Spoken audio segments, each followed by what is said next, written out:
Well, thank you very much. You want me? I don't need to stand behind this particularly, do I? I'll just kind of walk around a little bit. I want to introduce Sean Hara. Sean, wave at everybody back there. Stand up. Sean is with the City of Longview. He is our public information officer and one of my right-hand people. Without Sean, I could not even begin to do my job. We have a great staff in the city manager's office. I'm really proud of them.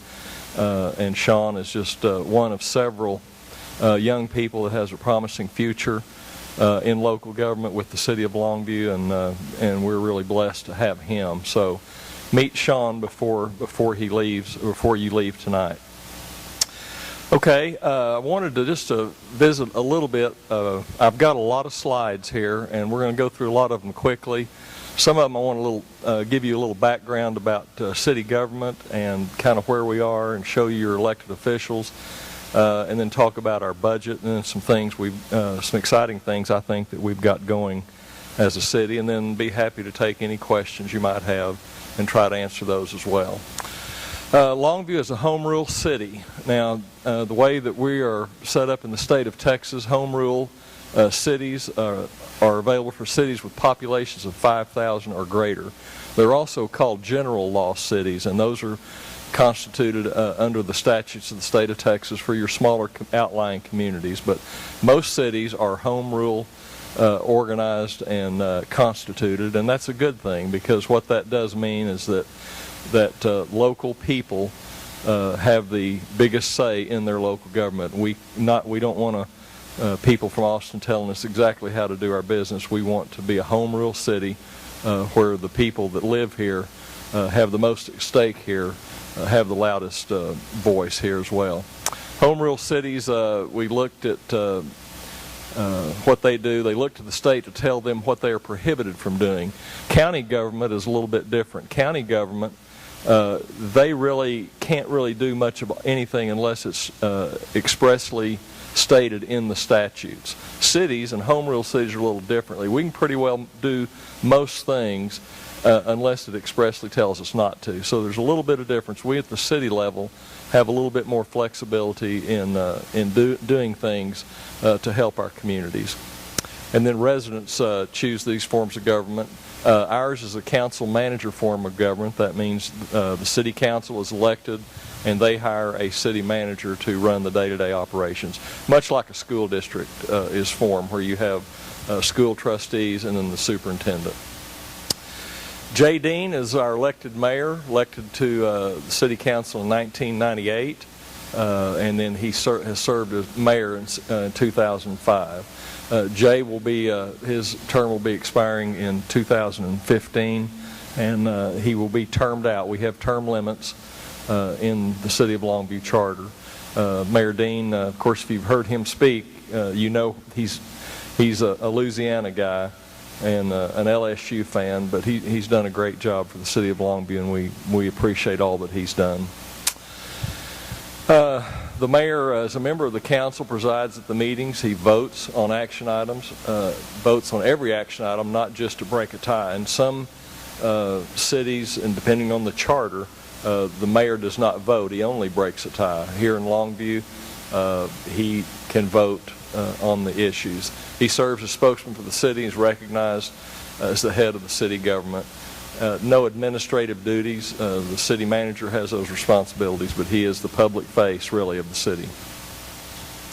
City council, there are elected representatives. They're policymakers.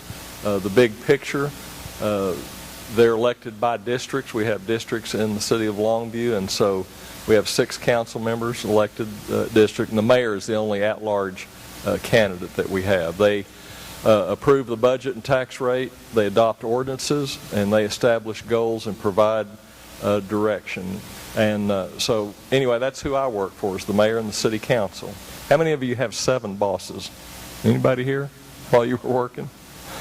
That's a little bit tough some days to have 7 bosses, but we do have a good city council, and we have a good relationship, and so they're just a pleasure to work for. Let me introduce, or going through here, are our council members. John Sims in District 1, and you see where his district is. Gary Smith is in District 2. Cassia Williams, District 3, Mr. Wayne Frost in District 4, Richard Manley in District 5, and then Mr. Sidney Allen in District 6. Now, we're going to have some interesting turnover in the makeup of your city council. The mayor, of course, is termed out after his term, so there will be a mayoral race that will be an interesting race. So that'll be a very important one to be involved in. We don't yet know who the candidates are, obviously, because we're a little bit early on the filing and everything, but that will be a race that will be a contested race. Then also District 4, Mr. Frost has termed out, and he will be coming up this April. So here pretty soon there'll be a race in District 4 if you live there. Of course, I think a lady, Kristen Ishihara, has made her intentions known publicly that she will be filing for that when the time comes. And to my knowledge, that's the only person that's really publicly talked about it. Then John Sims will be termed out when the mayor, District 1 and the mayor's race will be at the same time. So District 1 will have a brand new councilman. Okay. And of course, I'm the city manager. Just a little bit about me. I have a pretty long history in local government. However, I'm from the Texas Panhandle, Borger, Texas. I know one lady here that knows where Borger, Texas is. In fact, my dad was my dad was the head football coach in Borger, Texas in the 1950s, and that's when we moved there, way up in the Texas Panhandle. And this lady was in high school, I guess, when my dad was the coach up there. So I enjoyed hearing that. He passed away 5 years ago, and my mother we moved her down here to be with us. But I was in the oil and gas business for 15 years when we were married and moved back to Borger. In fact, my dad and he got out of coaching, and we were business owners together, and I had the privilege of working with him every day for 15 years when we moved back to Borger. So I had my start in my career in the private sector. So I have been one of those people that has made a payroll, one of those people that has gone into the banker trying to borrow money to make a payroll. And back in the end of the 1980s, when the oil and gas prices went straight down, we sold our business and sold out and paid everybody off that we owed. And so I'm really proud of that we met those obligations. After the oil and gas business, while I was that, I ran and was elected to the school board in Borger, and I served a couple of terms as a school board member. And then after our oil and gas business was sold, I ran for county judge and was elected for 2 terms as county judge in Hutchinson County, Texas. So I know what it's like to be an elected official. I ran and was elected as a Republican. I don't know if that makes any difference or not, but I did and was happy to serve, really enjoyed that. And one day I got a call from the city manager in Borger, where we lived, and told me that he was going to be retiring. And of course, I grew up there as a kid, and I can tell you it's a little bit dangerous to be a county judge in the town you grew up in as a kid, because people have long memories about teenagers. And but I survived that, and anyway, he wanted to know if I would be interested in being the city manager. And I knew all the mayor and the city council, and I said, well, I would do that under one condition. First, if you would, I'm not going to interview for the job, because I didn't want to jeopardize, any public perception that I was trying to leave my county post. But I said, I know them all, and they know me. If they want to come by my office just by themselves and talk to me, I'd be happy to do that. Well, anyway, he called back and he said, they don't need to interview, they want to hire you. I said, okay. So I accepted the job and resigned as the county judge to be the city manager.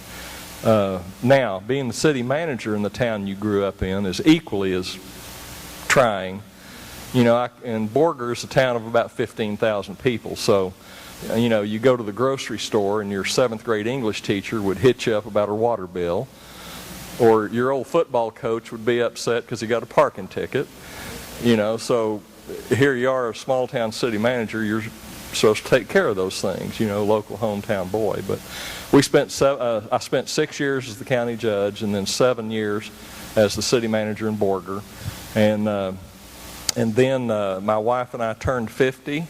Our kids left home, and we decided we were going to leave. And so we went, and I was the assistant city manager in Odessa, Texas, out in West Texas, for 5 years. And then the Longview job came open, and I applied for it, and I've been the city manager here for 6 years. So Longview has become home to us, and we just really have a lot of good things going here. City manager, a little bit about the city manager: serves at the pleasure of the city council, is bound by council action, and I'm supposed to implement the policies they create and carry those out. So again, I work for 7 bosses, the mayor and the council, and they set the policy, and then it's my responsibility to carry that out. And they also, I'm responsible for all city personnel. We have 820 some odd city workers, and you'll see in a minute about $154 or $155 million budget. So we've got a big job, but we have a great staff and a lot of good city employees, and I'm real proud to be their leader. It's my responsibility to prepare the budget and handle just the day-to-day administrative functions. All right, 2013-14 budget. The city's annual budget begins October the 1st. So beginning in about April every year, around City Hall with my staff and I, it is full-time budgeting until we get up until right about now. And last Thursday, the City Council adopted the 2013-14 budget, which I'm going to show you tonight. Now, just a little caveat for you: these slides are a little bit old, and we've had some budget discussions, and so they may not be to the penny exactly what was approved, but these slides came from my first budget meeting. But it's just about accurate in all respects, but don't hold me to the exact penny on those. Some budget assumptions that we start with. First of all, we operate with a balanced budget, and we first look at the revenue that we think we're going to have, and then we tailor our expenses, operating expenses, to match what revenue we feel like we're going to have, and I'll show you those things in a moment. But these are just some budget assumptions that we started with. We had a slight decrease in our appraised property values. Now, and you'll see in a minute where the city's revenue comes from. The first portion are property taxes, and of course all the values in the city of Longview and Hutchinson and Gregg County, the school districts, everybody pretty much operates on this basis. But values are set by the Gregg